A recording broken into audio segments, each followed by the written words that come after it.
Hello dear student, college ভর্তি online আবেদন করতে তোমার যে সকল ডকুমেন্টস প্রয়োজন হবে, একটি ডকুমেন্টস বাতিল পড়লে তোমার ভর্তিটিও বাতিল হয়ে যেতে পারে।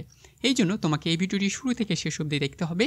কলেজ ভর্তি আবেদন করতে তোমার কী কী ডকুমেন্টস প্রয়োজন হবে সকল তথ্য তুমি এই ভিডিওর মাধ্যমে পেয়ে যাবে ডিয়ার স্টুডেন্ট। আশা করি তোমার এই ভিডিওটি উপকারে লাগবে। যদি উপকারে লাগে তাহলে তোমার বন্ধুদের সাথেও এই ভিডিওটি শেয়ার করে দেবে, আর নতুন হয়ে থাকলে চ্যানেলটি সাবস্ক্রাইব করবে। সো ডিয়ার স্টুডেন্ট, প্রথম পর্যায়ে তোমার লাগবে সেটি হচ্ছে এসএসসি রোল ও রেজিস্ট্রেশন নাম্বার।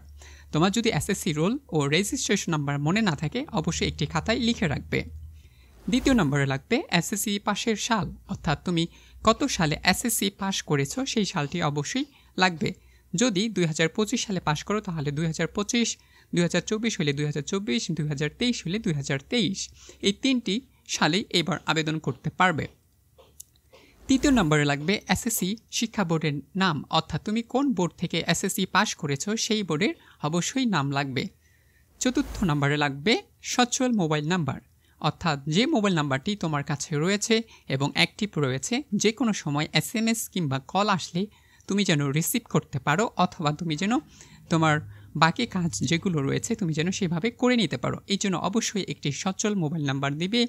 যদি ভালো হয় তোমার গার্জিয়ান অথবা তোমার বড় ভাই বা বোনের যে কোনো একটি নাম্বার তুমি ইউজ করতে পারো, তবে অকেজো কোনো মোবাইল নাম্বার ইউজ করবে না। পঞ্চম নম্বরে লাগবে আবেদন ফি 220 টাকা ও অনলাইন ফি। তুমি যদি নিজে আবেদন করো তাহলে অনলাইন ফি লাগবে না, কিন্তু তুমি যদি কম্পিউটারের দোকানে গিয়ে আবেদন করো তাহলে তোমার অবশ্যই অনলাইন ফি লাগতে পারে। সো এই ক্ষেত্রে তোমার 220 এবং অনলাইন যদি আমি 50 টাকা ধরি তাহলে তোমার অল টোটাল লাগবে 270 টাকা। সো ডিয়ার স্টুডেন্ট, তোমার অনলাইন আবেদন করা শেষ হলে তুমি অবশ্যই আবেদন কপিটি ডাউনলোড করে রাখবে। এতে করে তোমার যদি দূর ভবিষ্যতে কোনো ধরনের সমস্যা দেখা দেয় তা তুমি সমাধান করতে পারবে, কারণ আবেদন করতে গেলে অনেক ধরনের সমস্যা হবে, আর যেগুলো সমস্যা হবে এইটা নিয়েও ভিডিও তৈরি করা হবে ডিয়ার স্টুডেন্ট। আর তুমি কিভাবে আবেদন করবে এবং কিভাবে টাকা পেমেন্ট করবে এটা নিয়েও ভিডিও চলে আসতেছে ডিয়ার স্টুডেন্ট, এই জন্য একটু অপেক্ষা করতে হবে। সো পরামর্শ থাকবে, যারা প্রথম মেধা তালিকায় নাম পাবে অর্থাৎ নিশ্চিত হবে তারা অবশ্যই নিশ্চিতকরণ করবে।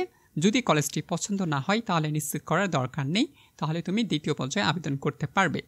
সো তুমি যদি নিশ্চিত করতে চাও তাহলে তোমাকে অবশ্যই অনলাইনে 200 টাকা মোবাইল ব্যাংকিংয়ের মাধ্যমে পেমেন্ট করতে হবে। সো অন্যান্য উপায়েও তুমি পেমেন্ট করতে পারবে, তবে সবচেয়ে সেরা উপায় হচ্ছে মোবাইল ব্যাংকিংয়ের মাধ্যমে পেমেন্ট করা। মোবাইল ব্যাংকিংয়ের মাধ্যমে কীভাবে পেমেন্ট করতে হয় এটা নিয়েও আমরা ভিডিও দিব ডিয়ার স্টুডেন্ট, জাস্ট অপেক্ষা করতে হবে। নিশ্চিত না করলে বাদ পড়বে। অনেক স্টুডেন্ট রয়েছে প্রথম মেধা তালিকায় চান্স পাওয়ার পরেও তারা ভর্তি নিশ্চিত করে না, যার কারণে ভর্তিটি বাতিল হয়ে যায়, অথবা তার বেখেয়ালিপনার কারণে সে ভর্তি বাতিল হয়ে যায়। সো দ্বিতীয় পর্যায়ে আবেদন, যারা প্রথম পর্যায়ে আবেদন করেছে কিন্তু চান্স হয়নি তারা দ্বিতীয় পর্যায়ে আবেদন করতে পারবে, অথবা যারা প্রথম পর্যায়ে আবেদন করেনি তারা দ্বিতীয় পর্যায়ে আবেদন করতে পারবে। তারপর সেম কাজ, অর্থাৎ তোমাকে নিশ্চিত করতে হবে 200 টাকা দিয়ে মোবাইল ব্যাংকিংয়ের মাধ্যমে। তারপরে তুমি যদি চূড়ান্ত ভর্তি হতে চাও তাহলে তোমাকে চূড়ান্ত ভর্তির যে কার্যক্রমগুলো রয়েছে তোমাকে করতে হবে। তৃতীয় পর্যায়ে আবেদন, যারা প্রথম এবং দ্বিতীয় পর্যায়ে আবেদন করেনি তারা তৃতীয় পর্যায়ে আবেদন করবে, আর যারা দ্বিতীয় পর্যায়ে আবেদন করেছিল কিন্তু চান্স হয়নি তারা অবশ্যই তৃতীয় পর্যায়ে আবেদন করবে। আর এটি হচ্ছে সর্বশেষ আবেদন পর্যায়, তাছাড়া তোমার কোনো ভর্তি কার্যক্রম হবে না। সো তুমি যদি ছাড়া পড়ে যাও বা তোমার কোনো মিস্টেক হয়ে থাকে তাহলে অবশ্যই তৃতীয় পর্যায়ে আবেদন করার জন্য অনুরোধ জানানো যাচ্ছে। তারপরে চূড়ান্ত ভর্তি, তোমাদের আবেদন কার্যক্রম শেষ হলে তোমাদের চূড়ান্ত ভর্তি হবে। চূড়ান্ত ভর্তি হলেই ভর্তি হতে গিয়ে তোমার কী কী কাগজপত্রের প্রয়োজন হয় এটা নিয়েও ভিডিও দেওয়া রয়েছে, তুমি চাইলে সেই ভিডিওটি দেখে নিতে পারবে ডিয়ার স্টুডেন্ট। কোনো ধরনের সমস্যা বা প্রবলেম দেখা দিলে অবশ্যই কমেন্টে জানিয়ে দিবে। সো ভালো থাকো, সুস্থ থাকো, পরবর্তী আপডেটের জন্য অপেক্ষা করো। Thank you very much.